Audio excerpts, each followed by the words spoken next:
let's talk about 5 common mistakes to avoid when applying for the N-400 to become a U.S. citizen.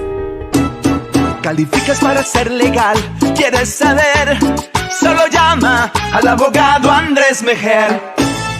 The biggest mistake, the number one mistake, is applying when you don't qualify to become a U.S. citizen. For example, you filed too early.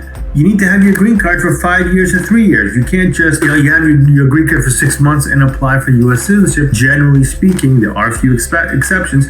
You will be denied as untimely. So you need to make sure you've had your green card a sufficient amount of time. Another example is you have something in your background that would cause you to be denied, like a criminal conviction. You may have to wait a certain period of time from that conviction in order to be able to file. Or you were outside the United States for too long, you don't have the requisite 5 or 3 year period inside the US, and you need to wait before you file, so you filed too early. Now, filling out the N-400 application incorrectly is the second mistake. The application can be tricky. The instructions alone are 18 pages and filled with legal language that most people just won't understand. They kind of do that on purpose.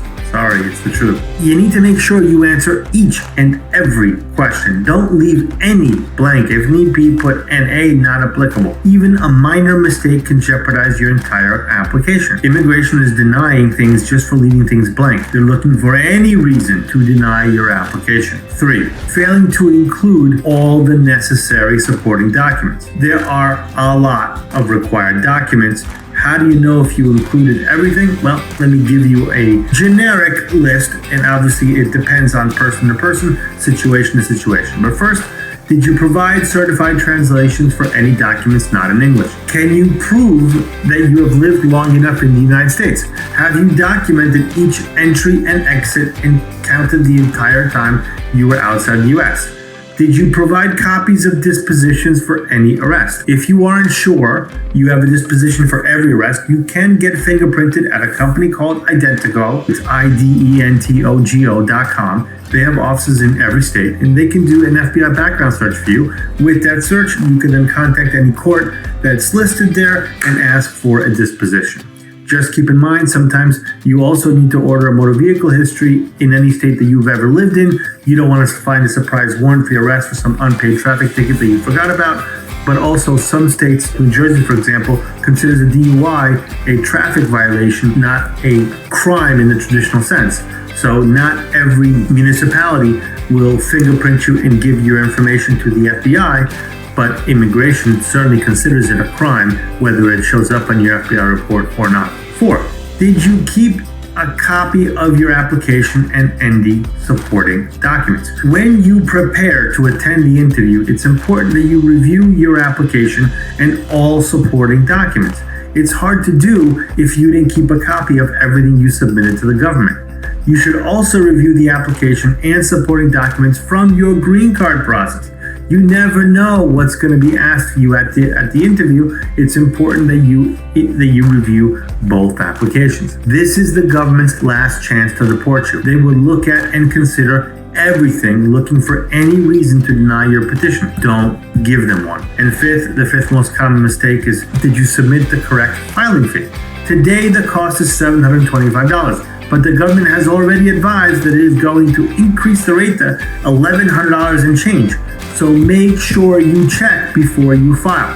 Make sure you read the most current instruction sheet for the N-400 application, because it does change from time to time. Now let's talk about what you can expect at the naturalization interview. The citizenship interview is where the government will determine if you are eligible to become a U.S. citizen based on all the information and documentation that you ever provided to the U.S. And yes, I mean ever. Doesn't matter if it was 20 years ago, 30 years ago, 40 years ago, or 6 months ago. They will review everything.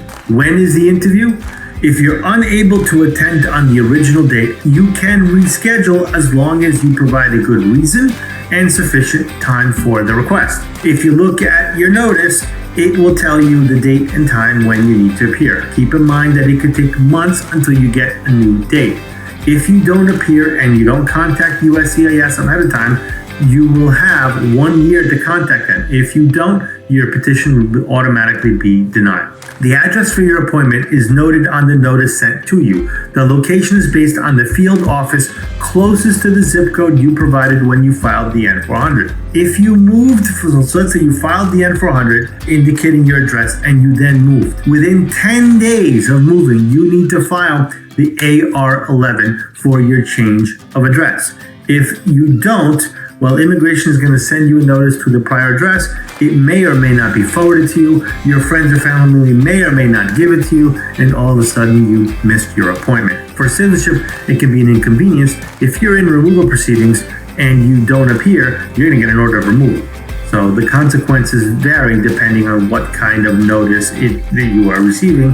But for the N400, AR11 is the document you need to fill out to inform the government of your change of address. 4. So we're talking about what to expect, right?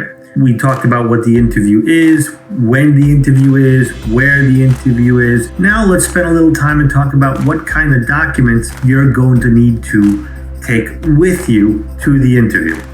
In simple terms, you need to bring any originals for any documents you previously provided with your N400 application. I hope you didn't submit like your original passport or your original birth certificate in the mail. Sometimes they get lost. Only send them copies, but keep the originals for the interview. Let's go over a list of what those documents should be. First is your interview notice. The USCIS office may not even let you enter the building without the notice. Secondly, your original documents.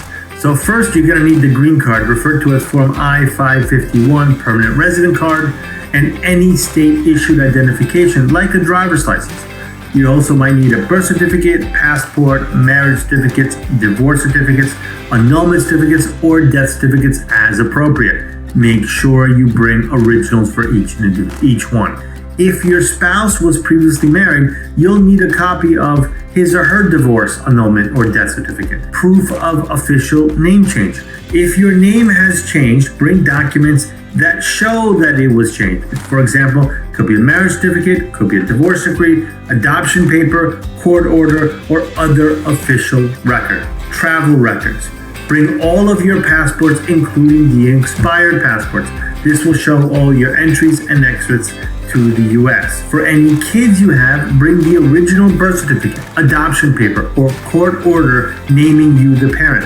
If the kids don't live with you, make sure you can prove that you don't owe child support, because that goes to a good moral person. Tax returns for the last 3 years. If you owe money to the IRS, it's okay, but you need proof that you are on a payment plan, and you need proof that you are current with that payment plan. It's obviously better to just pay it off. It's better for your citizenship application. It's also better for the government. Not that that's what we're considering at the moment. And as we said before, court dispositions for any arrest you've had during the last 5 or 3 years. I would add that by saying any court dispositions for any arrest you've ever had. You should take with you only the requisite period. You should only submit the government what they need, but you should have that with you in case it gets requested in the future.